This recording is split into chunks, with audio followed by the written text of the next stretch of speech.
Bonjour, c'est un véritable bonheur, un plaisir d'être avec vous ce matin. Merci à TEDx et à sa formidable équipe de m'avoir invitée. Je suis née à Madagascar et je suis médecin. Je suis médecin à La Réunion depuis un peu plus d'un quart de siècle. Je pratique aussi la victimologie. La victimologie, c'est une discipline qui prend en charge les personnes pour les sortir de l'état de victime après un psychotraumatisme, parce qu'ils pourraient être enfermés dans cet état de victime. Je soigne donc les gens et je soigne aussi leur histoire. Et parmi ces histoires que j'ai soignées, évidemment, il y a la mienne. Je suis arrivée il y a 55 ans dans une famille de 12 enfants, dont 4 sont morts. 3 avant moi et 1 après moi. Et quand on présentait la famille quelque part, mes parents disaient « Celle-ci, elle est née entre 2 morts ». C'était ma définition. C'était assez lourd à porter, parce que j'avoue que je ne trouvais pas trop ma place. J'avais l'impression que je n'avais pas de place. Je ne me sentais jamais à la hauteur non plus de ce qu'on attendait de moi. Parce que quand on est tout le temps comparé à un mort n'a pas de défaut. Un mort, c'est la perfection. Et moi, j'étais là, avec mes défauts. Cette histoire a failli vraiment emporter ma vie. Et j'ai dû m'en affranchir. Et c'est suite à cette démarche que j'ai entrepris cette marche. La marche, la traversée de mon pays natal, Madagascar, du nord au sud et d'ouest en est. Un hommage à ma vie, un hommage à mes origines, un hommage aussi à l'histoire commune entre l'île de La Réunion,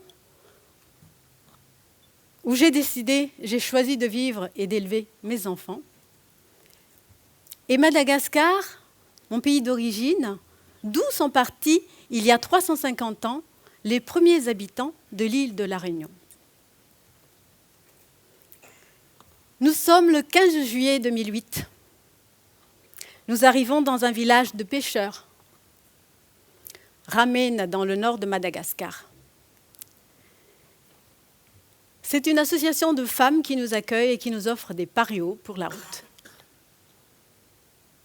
Elle nous aide aussi à planter le premier arbre, car cette marche véhicule aussi des idées, des valeurs qui nous sont chères, telles la protection de l'environnement, mais aussi comprendre cette culture de Madagascar où j'ai grandi, comprendre pourquoi un pays aussi riche que Madagascar fait partie des pays les plus pauvres du monde.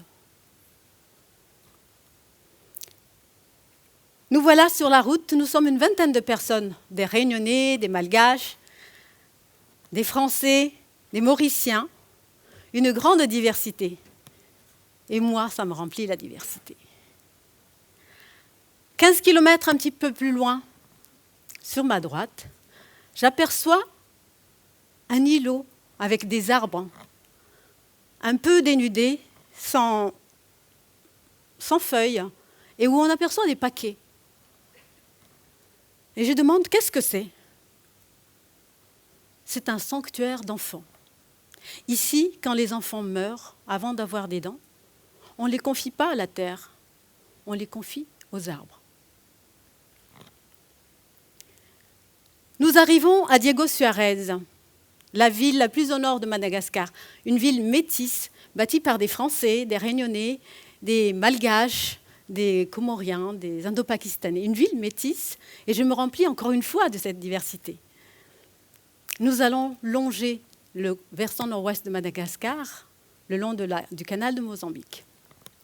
Un petit peu plus loin, nous arrivons dans un village de collecteurs de saphirs.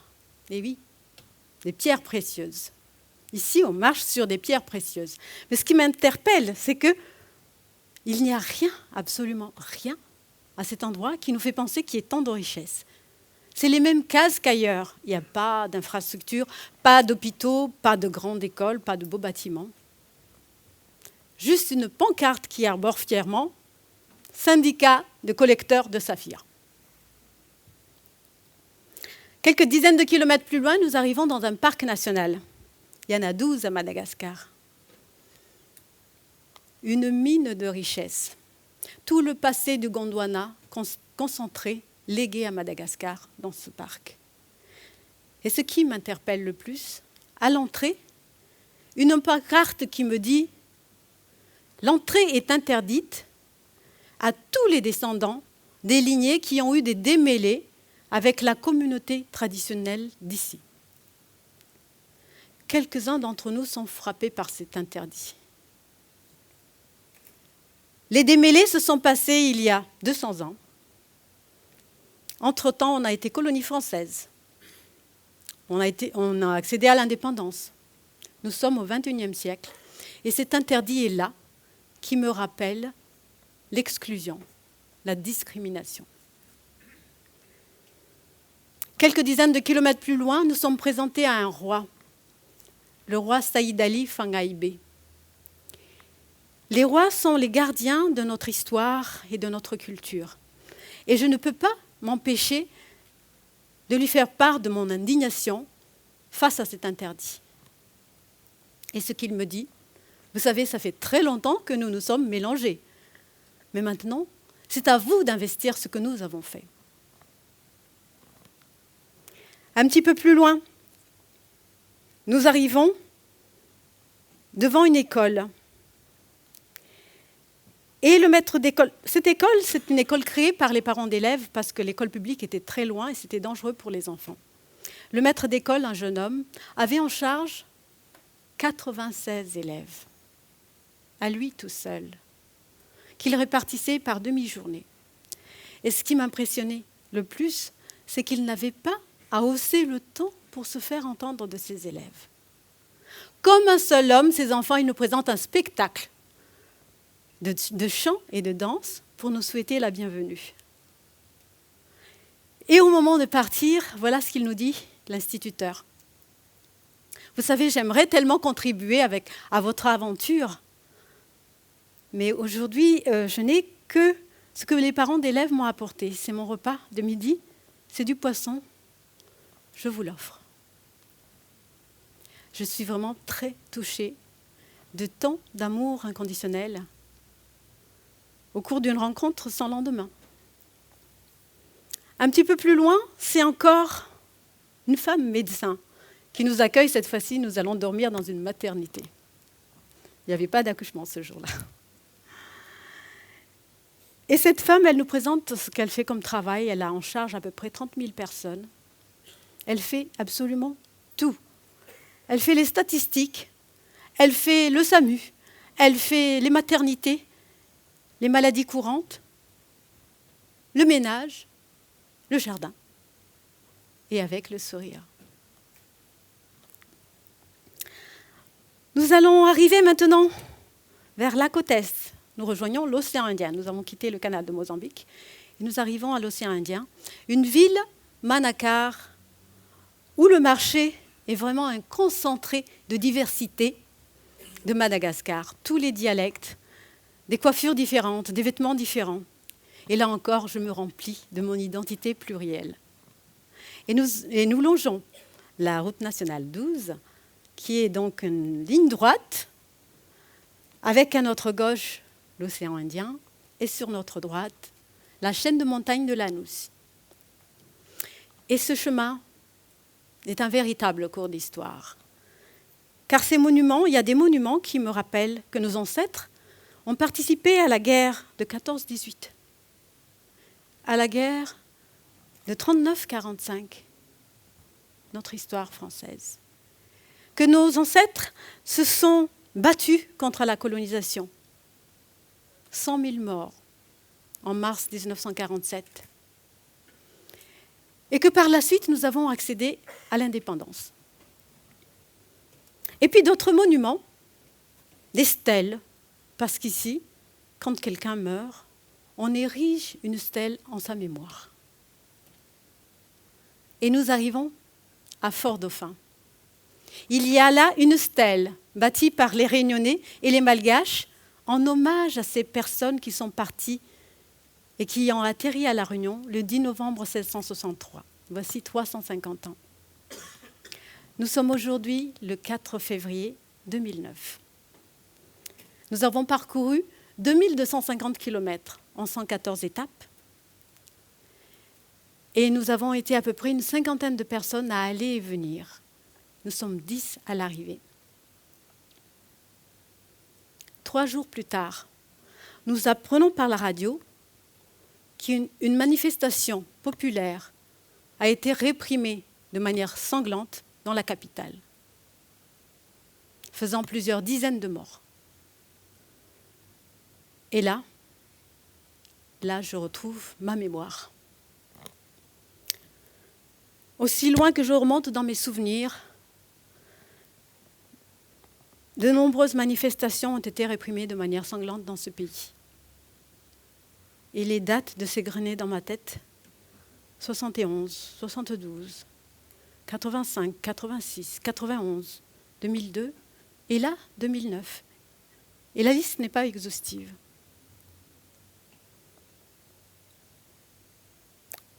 Les personnes qui n'ont pas de mémoire sont condamnées à recommencer l'histoire. Il est temps de recouvrir notre mémoire collective. Car toutes ces personnes qui ont perdu leur vie, nous n'avons jamais rendu un hommage collectif. Et comment ? C'est avec cette question que nous allons jusqu'au bout de Madagascar. Cette fois-ci, nous y allons en voiture pour aller à l'extrême sud de Madagascar. Et là, dans un parc national, paradis des tortues terrestres, face à nous, un immense rocher. Le guide nous explique que c'est ici qu'on présente les enfants qui viennent de naître. Et que c'est ici qu'on dépose leur placenta.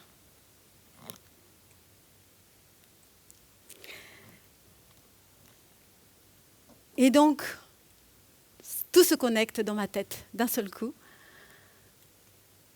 Je suis partie le premier jour. Je suis passée à côté d'un sanctuaire d'enfants morts. Et j'arrive au bout de ce voyage, devant moi, un monument de vie. Il est temps d'agir. Ce rocher, il me raconte ce que je dois faire. Un monument.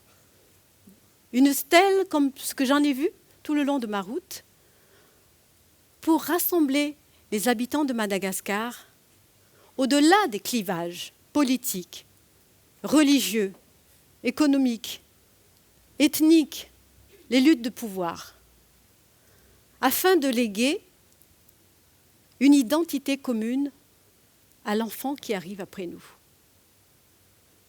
Et c'est ici que naît le projet Une stèle pour Madagascar, afin que nous puissions faire nôtre cette citation de Nietzsche, que ce qui ne nous tue pas nous rende plus forts. Longue vie à Ted, longue vie à vous tous. Je vous remercie.